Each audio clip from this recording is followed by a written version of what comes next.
You are listening to Hit Play, Not Pause, a Feisty menopause podcast for active, performance-minded women. I am your host, Celine Yeager. Each week, I bring you advice from athletes, scientists, researchers, and other experts to help you feel and perform your best no matter what your hormones are doing.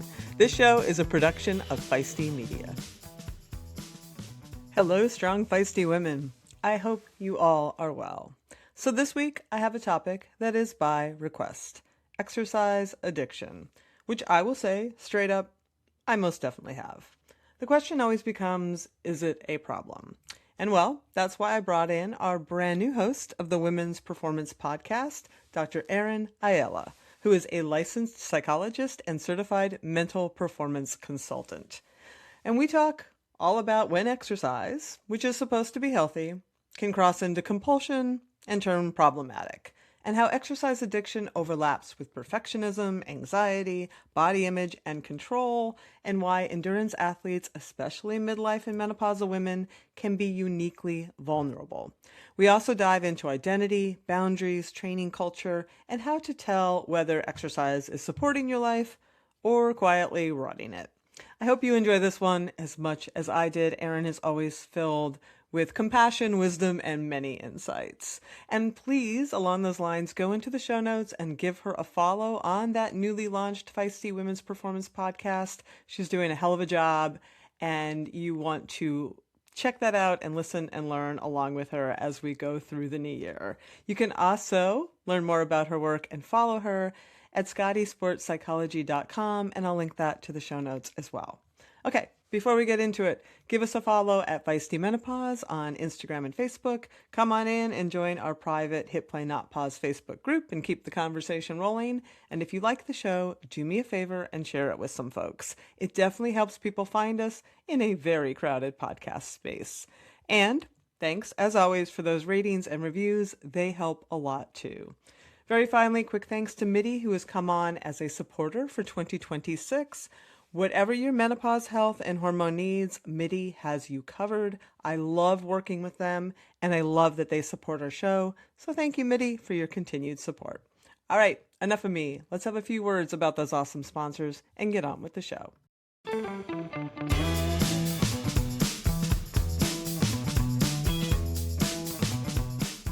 All right, Erin, welcome back. How are you? I'm doing well. How are you? I am well. I am interested for this conversation that we are going to have today. Mm-hmm. Because it came up, I guess, in the Hit Play Not Pause group. Mm-hmm. Someone asked about exercise addiction, which is something that hadn't crossed my mind. Obviously, I've heard about it, and I've had that notion run by me a few times over my career, but I haven't really thought about it recently. Mm-hmm. And my first thought when I see that is like, aren't we all kind of addicted to exercise in this group? And by us, I mean anyone listening to this. Mm-hmm. And then I dig a little bit more and I'm like, I mean, it doesn't feel, and correct me if I'm wrong, I didn't find that it was an official psychiatric diagnosis. Correct. But it is in the lexicon as like a compulsive need to exercise despite negative physical, psychological, and social consequences. So how do you think, do you think about it? And if so, how do you think about it? I do think about it. I think about it, it's such a timely topic because I've been having a lot of conversations, especially with parents of teens. Some of the listeners might be able to relate to that with phone addiction. So we think of it as a behavioral addiction. And the thing that's so tricky is exercise in general is seen as a good, healthy thing. Yes. And so then at what point does it become an issue? And that's really the nature of the exercise addiction kind of lexicon. And some people talk about it as like compulsive exercise. But when you think of like addiction in general, it's like, a sense of losing control over your relationship with exercise is a good way to think about it. When you look at the actual kind of research, it's been so difficult because there isn't a formal definition. And so people measure it differently. So then when you even search for percentages and how common is this, it's a huge question mark. I've seen everything from 3 to 42%. It's like, oh, well, that's helpful. So, but the big thing, it's like, it shares a lot of features with other types of addictions. And we can think of phone addiction as similar. And you could, other behaviors where the addiction itself is not necessarily a bad thing, right? Like alcohol is going to be different because we know that that's not serving anyone. Right. But when it comes to exercise, phone use, other things, those are the two that I think are really relevant to these listeners in this community. It's like, it's one of the most important things that you do during the day. It just takes up a huge component of your mental or physical brain space or your time. You need kind of increasing amounts where it's like the goalpost keeps moving and you're slowly doing more and more and more unintentionally. And then you kind of look back and you're like, wow, I'm not satisfied with 10-hour weeks anymore. Now I need 15. And it's like usually a pretty arbitrary number. And then there's a sense of like when unable to exercise, and this is one of the red flags I see with my clients.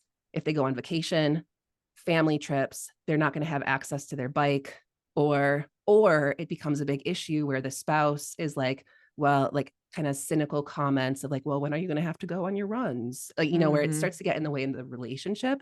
And then the person is having a really hard time not like thinking about not being able to exercise. That's a sign that there's something going on. And then the other red flag is when like trying to cut back and not being able to. And so being like, okay, I'm going to check myself. I'm going to practice moderation, and then just can't follow through, can't do it. So those are a lot of the red flags. Boy, yeah, and I relate to that. I mean, I Yeah. definitely get antsy or nervous thinking about going somewhere where I'm not going to have an opportunity to Mm-hmm. do some structured exercise of some sort. I almost always wear Yeah. my running shoes. Yep.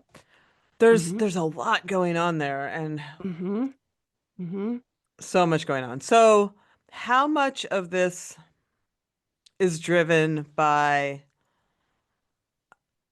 when you describe like, oh, you need more and more and more, that almost sounds like alcohol or Mm-hmm. drugs where there's a tolerance effect that Tolerance. you need more, Mm-hmm. Yep. which we can explore that. And Mm-hmm. also, is that part of what happens with people who try a sprint triathlon and the next thing you know, they're doing Ironman and all Happened to in? me. Yeah. Absolutely. I went from, right? Like I went through, and that's the thing that's so hard is like we think about the context. I think about my own story. Like I used to be, people often joke like you replace one addiction with another, right? Mm-hmm. But there's so much truth to that. Because at the end of the day, addiction it's a coping mechanism. The things that we do when we're addicted to something, it's a strategy and it works in the short term. It's giving you something. Otherwise, we wouldn't do it, right? So it's like a lot of people don't know this about me. I used to be a smoker. Oh, Grew up wow. in small town Wisconsin. I And smoked too when I so waited tables way back did in the you? Yeah. day. Yeah. And then I moved to New York as a grad student. Oh, yeah. Cigarettes You are really smoke. expensive. I was like, I Yeah. can't keep this up. I can't do this That's, anymore. And then I started running, and hmm. running absolutely replaced Yeah. smoking Yep. unintentionally. Right. Yep. Um, but then I went from 5Ks to marathons within a year. Wow. Probably not healthy. I also Yeah. didn't have a training plan. I wasn't doing periodization, not proper rest. So if I were to look back, I don't know. I probably wouldn't say it was an addiction because it wasn't getting in the way of other parts of life.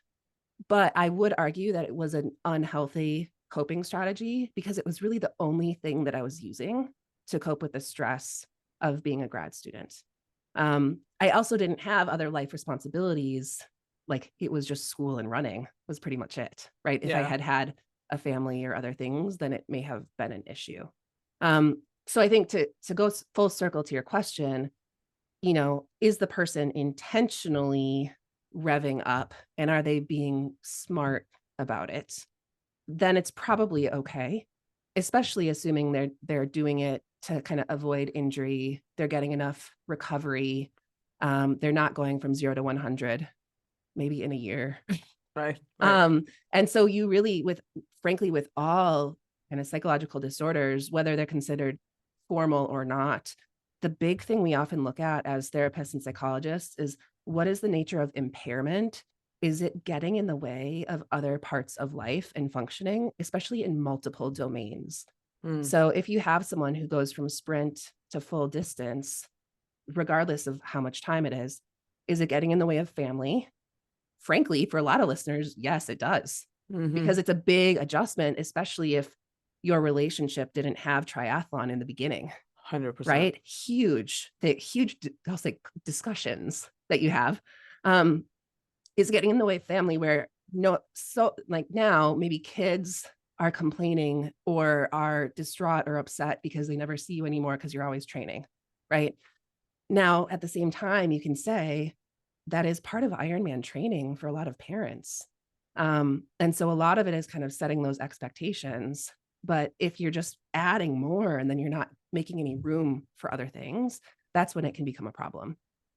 So, So, can we talk bit more about the underlying drivers? Because it seems yes. to me Mm-hmm. that there could be some neurobiological underpinnings here Yep. when you talk about brain chemistry and the Yep. release of all the things that make us feel good and the Yep. reward system, dopamine, endorphins, and cannabinoids.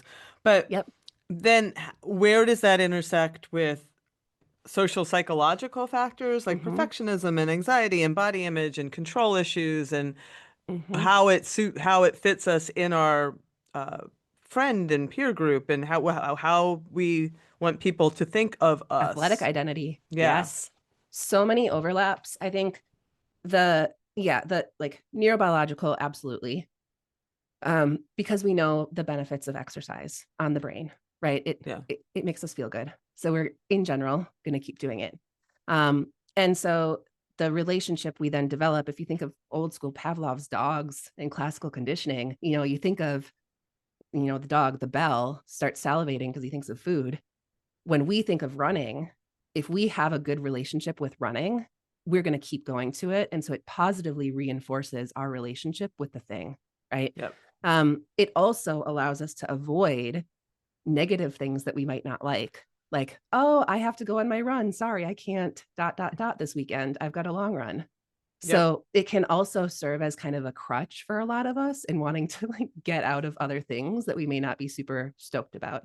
And so what I say is like, as long as it's again intentional and it's not getting in the way of other things, that's okay. We just want to be aware of it.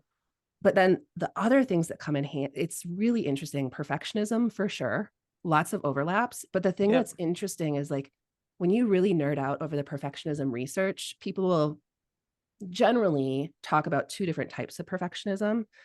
The ironic part is they're related to each other.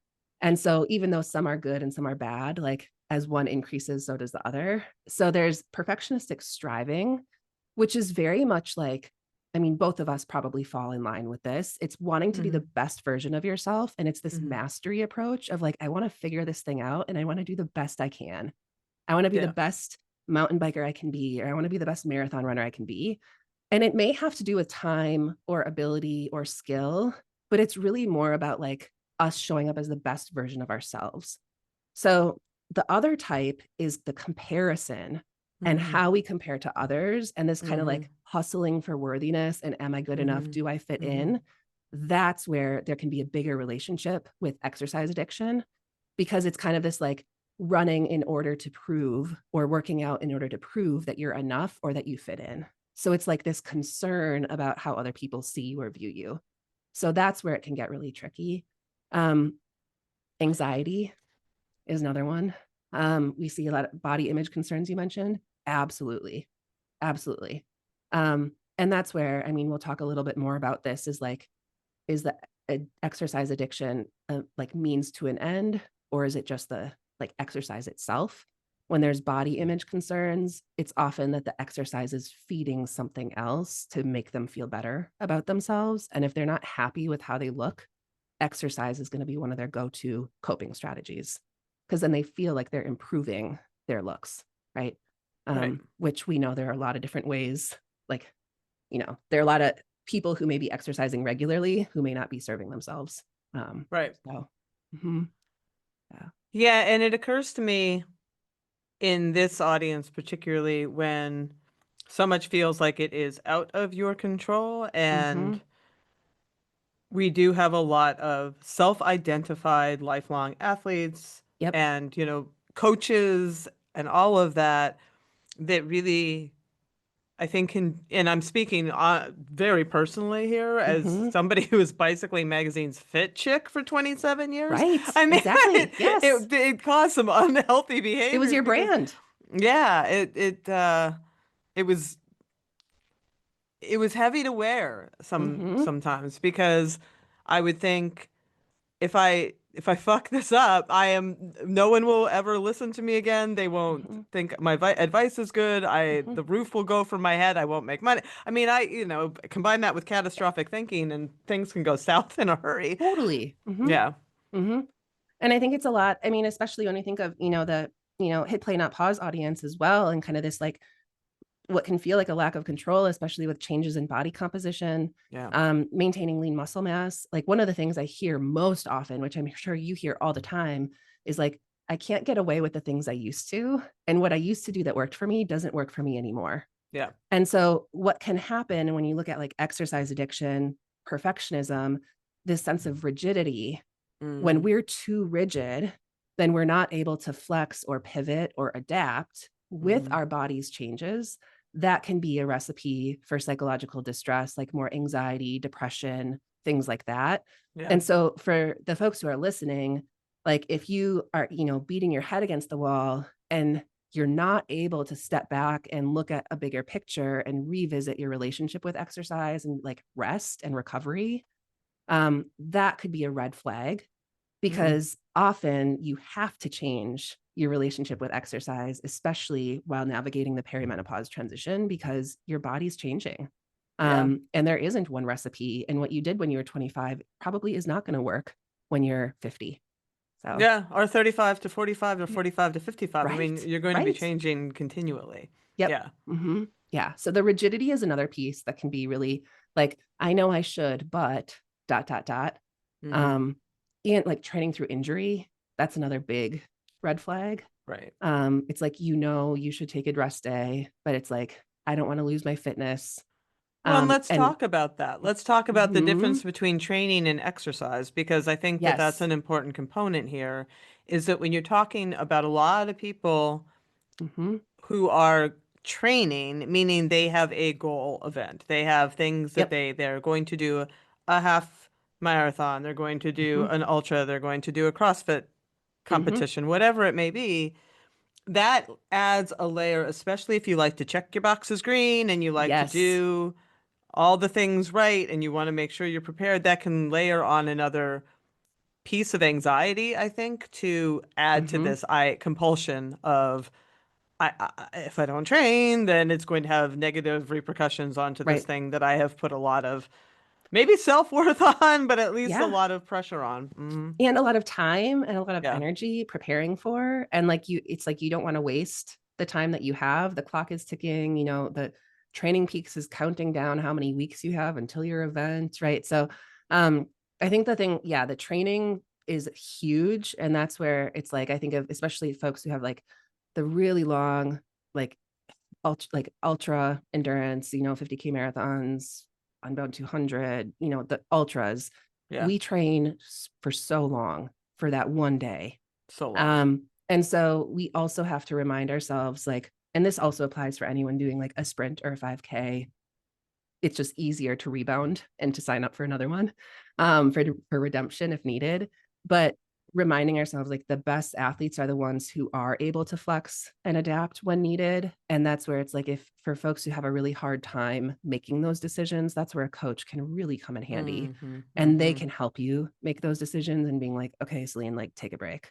Yeah, And that's not fun. And then that can trigger some of the like exercise addiction or some of the worries of like, like, like, but what am I going to do? So then, okay, cool. Have the coach program. If you're the type of athlete who struggles, if you look at Training Peaks or your training plan and there's nothing there, um, have coach program mobility, totally. a It makes such walk, a difference. something Hmm. else, because then you can still check that And box it and satisfies that part of your brain. exactly, exactly. So I think that's a big thing. It's like our training plans give us, it's a security blanket in a lot of ways. It's like, if I follow this, then I'll be ready. Right, And so then if we don't follow it, then we feel like we won't be ready. But there's like right. so much gray in that area. Yeah, And it's like taking rest days. I think it's Joe Frile, I think, has written a blog about this. He like long time, I'm sure you know who he is, long, well-respected coach in the endurance hmm, world. And he wrote this article a while back talking about how, consistency at the end of the day is what's most important. And you yep, are better off doing poorly designed workouts consistently than you are to do the right workouts inconsistently. So in this case, for this audience, if you're following your training plan and then you miss a week because of injury, like you've got that consistency, you're going to be okay, assuming you hop back on the wagon, right? Yep. It's the people who are consistently inconsistent, where Right. there's always something getting in the Yep. way. Yep. That's when they're going to be concerned about whether or not they're ready. And for anyone with exercise addiction tendencies, that's probably not going to be that person Yep. because they're going to be pretty consistent at exercising. So what are we really saying to, I'm sure there are a lot of people who are listening who are like, this is 100% me, because I'm sure there's a lot of people in our audience. I'm nodding along going, Yeah. this is me. Mm-hmm. But is it me because I don't know that it is, there have been times in my life where 100% I crossed that line and it was affecting my relationships. There's no question about it. Yep. And I recognize that, and also recognize that what I was doing was not going to be forever and I was riding a wave and just had Yep. to make some adjustments in my life. But Mm-hmm. but for people who are hearing this and thinking, yeah, this is affecting my relationships in ways that I know are not positive, what Yep. what are we telling them to Mm-hmm. do? I mean, if they're Yeah. if they're healthy, because Yep. that's the weird thing Yes. with exercises, because it can, if even if you're doing it in a way that is a bit compulsive and that it's getting in the way of your familial or other Mm-hmm. relationships, it's not necessary that it's not mutually exclusive that you're also doing it in a way where you're getting injured or hurting yourself and that you Totally. don't feel great, right? Right. So those things are, I feel like there's tension there. There's a lot. Yeah, there's a lot of tension. Um, one of the big things is like, I think first, so for folks who are listening, I think the first question is, and I know you get, for good reason, worked up about this issue just as I do, is when we're looking at low energy availability or REDS concerns. So first, let's look at health and make sure that you're doing okay. So Mm-hmm. how's your blood work? How are your labs? We know one thing that's interesting. I came across a research study. We know there's a huge overlap between eating disorders and Oh, yeah. exercise addiction. Yeah. And that makes sense. And one of the studies I found said folks with eating disorders are 3.5 times more likely to struggle with exercise addiction compared to those who don't. That Also makes makes sense. sense, right? And that's kind of that means to that end Yep. approach. So if we know people with exercise addiction are also more likely to have body image concerns and eating disorder concerns, we also know women are. So let's first look at the health. Get your labs, your blood work done, have a, primary care provider who's well informed, Yep. and see how you're doing. And then that's the first kind of litmus test. And I would bet a lot of us have work to do in one area or another. It might be more Yep. sleep, right? It might be our relationship with alcohol or nutrition. A lot of women may not be eating enough. Yep. So use those levers before you force yourself to like eliminate exercise, because exercise is a coping mechanism and it's working for you. So can Yep. you hold on to it while making other parts of your life healthy to make Yep. sure that you are doing well and playing the long game, right? Yep. So I think that's the first thing. And then the other thing I think about is kind of like a, 5-year-old or a toddler who's always like, why? And so ask yourself, just play the why game with Mm. yourself. So why am I worried about missing this workout? Well, Right. then I won't be prepared for this event. Why do I need to be prepared for this event? Because I spent so much time and energy doing it. I don't want to screw this up. Okay, well, why is that important? Well, because I feel guilty because I know I haven't had enough time with friends or family because I've been spending so much time doing this and I care a lot about them. Why do you care about them? Because I care so much about relationships and being a caring mother or parent, right? So you keep going to the bottom and then Mm-hmm. eventually you'll get to a point where you're like, I don't know, that's just how I am. And that's probably one of your core values and who you are as a person. And then you go back full circle and saying, like, okay, if I'm worried about my relationship with exercise, is this relationship helping me show up as the parent I want to be, Mm. for example? Mm-hmm. And then ask yourself, if I'm injured, if I'm sick, if I'm doing this, then based off of this lens, what's my best move here? What's my next best move? So Mm-hmm. that would be my advice for that, because it's never a simple strategy. because people will be like, oh, just rest.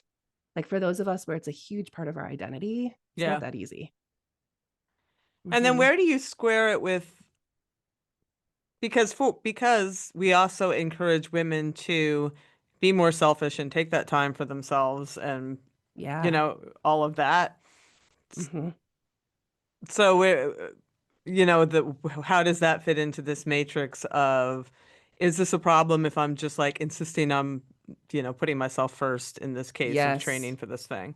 Yes. Because for a lot of us, like it's again, it's like a means to an end because we're giving to other people 24/7. And the Mm-hmm. 2-hour run on the weekend is the one time we have to ourselves. Right. Right.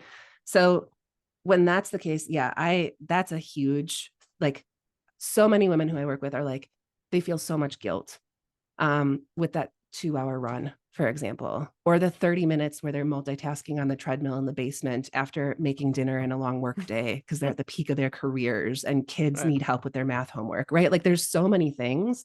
Yeah. And so I think that's where it's like when you're looking at other like irritability, just emotional and physical exhaustion, some of those other warning signs, that's Mm. where it's like if you have a spouse or partner, having a heart to heart with them, especially when you're training for something and being like, Mm. yo, I need some backup. Yeah. And that's where, and then working with, therapist or coach or others to talk about boundaries, because we also know like the arguably best, I'm using air quotes, entrepreneurs, parents, athletes, business owners, like you name it, are also the ones who are going to be best at maintaining boundaries. Yeah. And you like, Brene Brown has talked about some of that with leadership, but often we feel like we have to give, give, give. But when we keep giving, and I've totally experienced this, especially over the past few years, like while kind of building up my own career, the Mm-hmm. the times where I've been the worst at boundaries, I have not showed up as my best self. Mm-hmm. And so saying no is also huge. And so that might mean saying no, like, no, I can't cook dinner tonight. We're doing frozen pizza. Done. Decision made. Yeah. Um, or like, I can't help you with your math homework. Because it's probably going to end in an argument because I learned math differently than you Yeah, anyway. totally. I don't know what It's you're like, doing. I have yes, no idea what this is right. about. Like this is Oh beyond boy. me. Boy, those Um, days. Yeah. yeah. So it's trying to, and that's that messiness that I think we really struggle to embrace, especially a lot of endurance athletes. We tend to be pretty type A. Yeah. We like we like solutions. We like things that are black and white. And the messiness is not fun, especially when, teens are quote unquote crashing out. I'm using Gen Z jargon. Yes. Um, and it's just what we feel like we can't keep our act together. It's hard, but that's where I think the more you talk about it with each other, the better. And then for the parents, especially modeling that for your kids is huge Yeah. because they see that you're doing that too, right? Mhm. So I guess if somebody is wondering if they have an exercise addiction, does that mean they have an exercise addiction? Is it the kind of thing like if you're asking the question, is it answering its own Yeah. question? Yes and no. That's such a good Uh, question because it's also kind of like it's such a, it's the thing. This is what's so interesting is like when you look at the DSM, like Bible of mm-hmm. mental diagnoses, it's very black and white, even though mental health is not black and white. And it'll be like, oh, you've had these 6 symptoms for 2 weeks and one day. Congratulations, you have a major depressive episode. But if it's like 1 week and 6 days, nope, not there. And so it's very like there's always a threshold. Yeah. Um, so we have to look at it at a continuum or a spectrum. So for folks who are listening and being like, oh, I think this is me, I think I have an exercise addiction, you might um, think about, like, ask yourself, to what extent is this getting in the way of my day-to-day life and my ability to show up as like the type of person I want to be? And then that's going to help you figure out how much of an issue is it, because I'm not going to say a mild addiction is okay, right? Like that's not my place to say. But if it's not getting in the way and you're also Right. healthy, Right. then maybe it doesn't have to be addressed compared to other things in life. Like Right. your time, especially for people, like we only have so much time in the day. So maybe there are other levers to pull first. But for people who are listening and they're like, oh my gosh, this is totally me. I got in a huge argument, with so-and-so last weekend. And, they said they might move out and like, okay, like, let's get you People in. do get divorced. I mean, their Iron Yes, Man they divorce is a real do. thing. I know, right? And so like, so if that's the case, or other things, like there are some other things I can think of, like red flags. If coach gives you an ultimatum and is like, if you are no longer compliant with this training plan and you keep deleting workouts on me and pretending that you didn't do them, and then you're blah, blah, like that's a sign that you need to get some support. Like call in some backup. So it's like, if there have been people in your life who have really done kind of the ultimatum thing, that's probably a sign that something needs to change. Yeah. Because your relationship with exercise is now arguably more important than, or other people are feeling that your relationship with exercise is more important than they are. Or if you are trying to train for a certain event and coach is like, yeah, this isn't, I refuse to work with you, which, I've had people referred to me in those cases, then sports psych is also a great option, right? Yeah. Like, okay, let's unpack that and let's really like dig into this together. Sports psych is great because it's like, we understand the importance of that athletic identity, and you're much less likely to get the like, oh, just take some time off, practice moderation. Like we all know it's not that easy, right? Yeah. And then I think the other thing too is like, depending on, for folks who are listening, like if you think of your inner circle and ask the people who know you best, being like, hey, I was listening to this podcast and I was like, oh, dang, maybe this is a thing for me. Like, have you noticed that it's gotten in my way of things? Because people in your inner they'll circle tell you. will tell you. They will tell you and being like, in what way has this gotten in the way? Yeah. And I've done that with clients before, and it's been really interesting. And it's opened up to some really cool conversations where clients have asked, like, boyfriends or girlfriends, like, does my anxiety get in the way of our relationship? Yeah. And the answers they get when they're coming from a really compassionate place can be mind-blowing. Yeah. Where they're like, oh my gosh, I had no idea. Yeah. Like, wow, you don't give me feedback anymore because you're afraid I'm going to spiral. Right. So if things like that are happening, then that's also good for you to know as an athlete, being like, yeah, I didn't want to invite you on this group run because I didn't want to turn it to a extra 9 miles. Right? It's like, so how is it affecting the people around you? Because that's going to help, because you care, right? We all care. So that's what my advice would be. No, totally. I 100% agree with that. Yeah.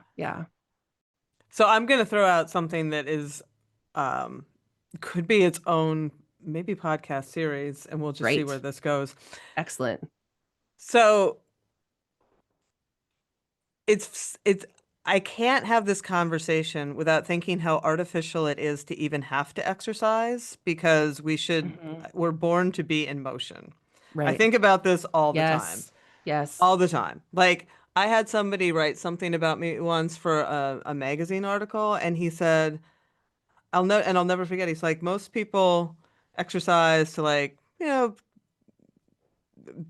their cardiovascular fitness or strength. That's the state in which Celine seems most comfortable. And that is true. Like, I am in motion, I am most comfortable. I think in tribal days, I would have been the person trekking across the country to, like, do whatever. You'd be tracking down the antelope or whatever for days. Yes. So I have had to find other ways just to be in motion. I mean, I'm a writer, for God's sake. So I mean, there's a lot of time, locked in, but I do need that motion. That is just part and parcel to who I am. Yes. And I can't call that an addiction, because I just think I'm wired that way. And I think that humanity is what I was going to say. I think we all are. Yes. Yeah. I think I love that question. And I think, and it's interesting too, because we think about the research that has been coming out, and more people are saying how concerning it is for sitting more than, I don't know what the kind 7 hours a day. Is it more 7? Than 7 is a cutoff. 6 to 7 is like, no bueno for your health. And I think a huge part of it is just the society that we live in and the jobs that we have. I was talking to one of my interns the other day, and it's really interesting. It's refreshing because they're, Gen Z. There are a lot of stereotypes about Gen Z. I love Gen Z. Yeah. And she's like, I'm so bummed because everyone wants to do virtual. I just want to see in-person clients. And I was like, I know, right? But so then, like, as a therapist, I think if I have 6 clients in a day and they're all virtual, I'm staring at my screen for 6 100%. hours. And as a 100%. therapist, I'm not getting up and moving. I could, I'm sure some of my clients would be like, yeah, get on a walking pad. I don't care. But it feels awkward for me. Yeah. Um, so I think the world that we live in is just so different now. And we Yeah. are absolutely wired to move. I think one thing that's really cool is there was that, I know I sent it to you, the NACSM, SCM, the like fitness trends 2026 Yeah. report that just came Yeah. out.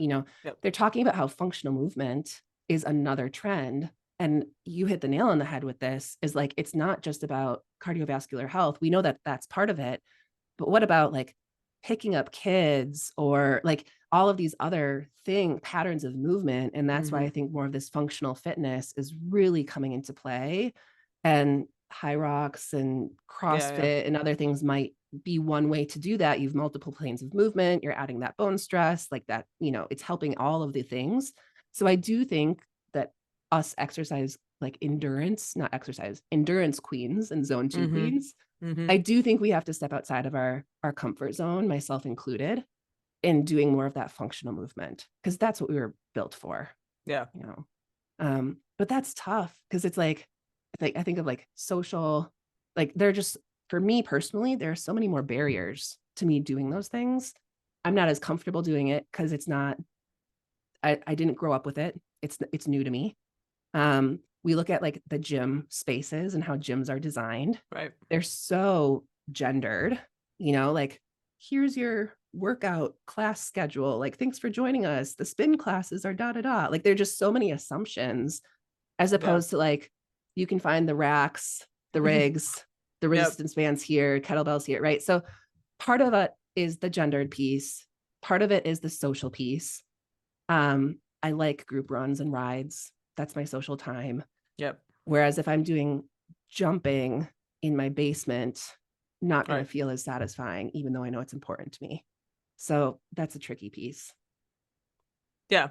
And bringing that back around to this addiction component, Mm-hmm. I don't think that, I think that it, I think that if you feel unhappy or unitchy if you're not moving, that Yeah. is not necessarily a sign that like that you need a Right. fix, and because that it's just a different, I do think we're wired to move, and I think some people are more wired Right. than others. Yeah.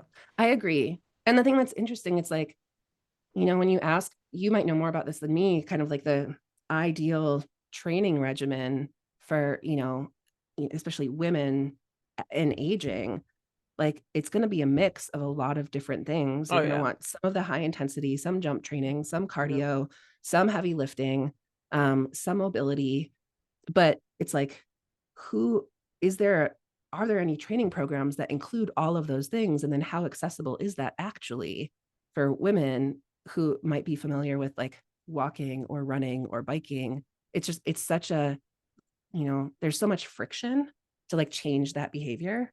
Hmm. So it makes sense that exercise addiction can be a thing because we gravitate toward the things that we know best and what we're Hmm. good at and what we feel comfortable doing. And so I can't, this might just be the audience that I know and work with. I can't think of anyone who's addicted to like functional fitness. You know what I mean? Like, I think of I just like do, though. I would argue there are people that are addicted to yeah, CrossFit. yes, absolutely. Yeah, Yeah. I, I would agree with that. Yeah. Um, so it's a really tricky, but I think that needs to be a part of the conversation, is like, why are we not focusing more on natural movement? And why Hmm. can't that be part of the day-to-day conversation of be like, how'd you get out and move your body today? Yeah. Yeah. Like, oh, you went to the apple orchard for 3 hours, like cool. Like Yep. you're moving when you're doing that. Yeah. Um, but then I also think about the little things of like, what are we trying to do? Like household chores and work, where we can also take a moment to be grateful for how our bodies move Hmm. and think about that and let that reinforce our relationship with functional fitness and other patterns of movement so we can continue to do those things as we Hmm. age. Because Yep. I think we forget that. Yeah. I would agree with that. Yeah. So coming up to the top of the hour, is there anything that we haven't talked about with exercise addiction that you wanted to express, or anything else you want to leave the audience with? I think it could, I haven't seen research on this. I'm sure there is some. The other term that kind of came up when I was thinking about the talking points for this conversation is orthorexia. And just this idea of like this, like really, orthorexia is another disorder that isn't a formal mental disorder, but people who have high levels of exercise addiction could definitely be more prone to orthorexia. And this is basically informal or not formally recognized eating disorder and an obsession with healthy or clean eating. And so I think that is worth noting, because I would bet that there's a pretty big overlap. Yep. And that's really where, again, how is it getting in the way? And so if people feel, if they're, I have a dietitian friend who always jokes, she's like, what is your food not soiled? Like, is that what you mean by clean? Like, what is clean eating anyway? Yeah, it's a terrible term. It's like asking yourself, how much space does this really take up in my brain throughout the day? Yep. And then go back to your values and your fitness and your blood work and your labs and being like, okay, how healthy am I? And are there levers that I could be pulling? And then I think the final thing I'll say, because this also relates to orthorexia and exercise addiction, is we know that like coping is huge, especially in our current world that we live in. We all need coping strategies. We sure do. Ideally, the healthier and the more adaptive, the better. And so for a lot of listeners, like this audience, this community, arguably pretty healthy compared to a large subset of the US and beyond global population. Yeah.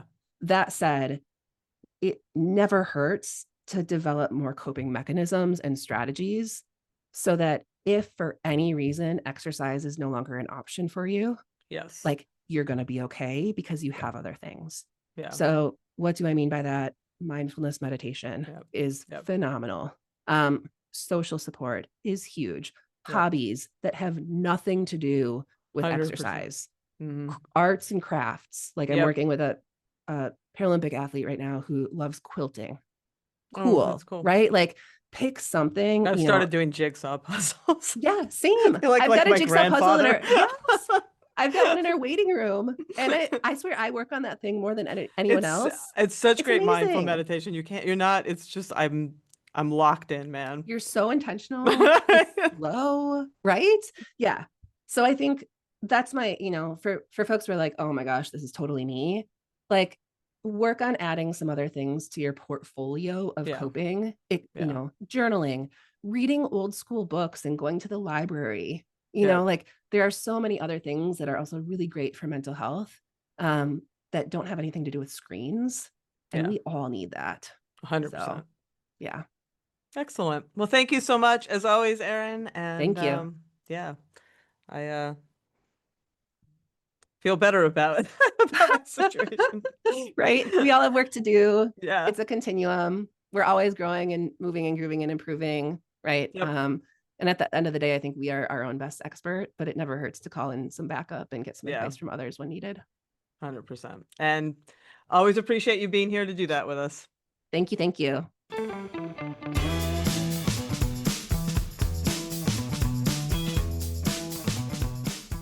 Well, that's our show. Come on back next week when I sit down with our resident menopause specialist and reproductive endocrinologist, Dr. Carla DiGirolamo.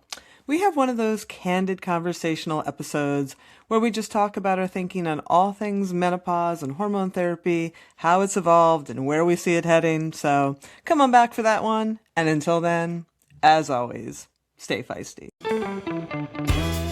You have been listening to Hit Play Not Pause, a feisty menopause podcast for active performance-minded women.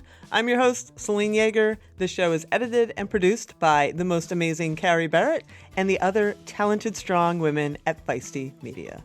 Follow us on social media at Feisty Menopause, and please help us spread the word. Screenshot and share this episode on your social media channels with the tag @FeistyMenopause.